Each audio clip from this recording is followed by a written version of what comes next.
In today's video, I wanted to share with you a simple butternut squash soup.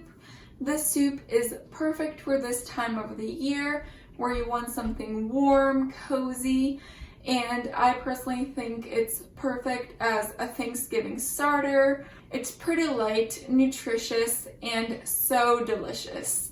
So without further ado, let's get into the recipe. For this recipe, you will need anywhere between 3 to 4 cups of butternut squash. I like to get mine pre-cut and peeled, but of course you can get a whole butternut squash and cut and peel yourself.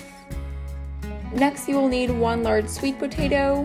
When I buy organic sweet potatoes, I leave the peel on. Today I bought a non-organic one, so I peeled it in order to try and get rid of as many pesticides as possible.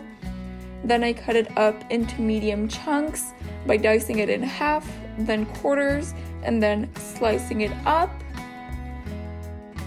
Next, you will need 2 to 3 large carrots chopped into large chunks. You will also need 1 large onion diced.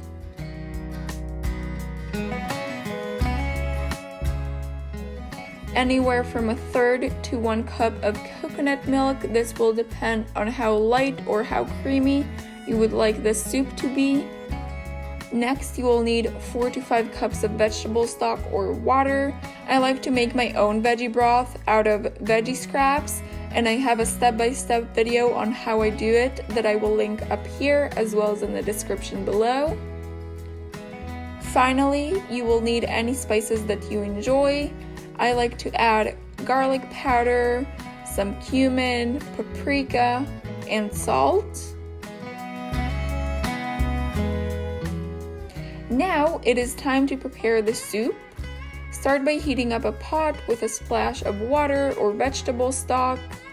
Next, add in the onion and saute it for about 3 to 5 minutes.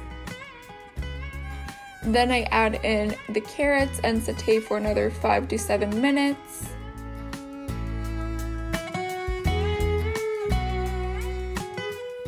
Next, add in the sweet potato and the butternut squash. Cover them up with the vegetable broth and give them a quick stir. Then add in all of the spices and mix it all together.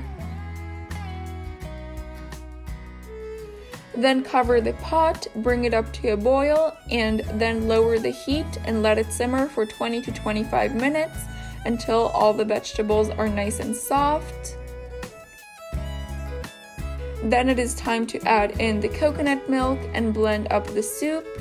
You can either use an immersion blender like I'm doing today, or you can transfer it into a blender cup to get a more smooth consistency.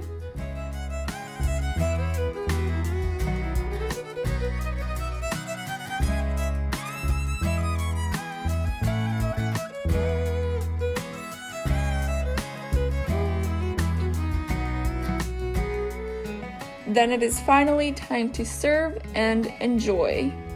I like adding a touch of coconut milk on top of the soup in order to add a little bit of a pop of color.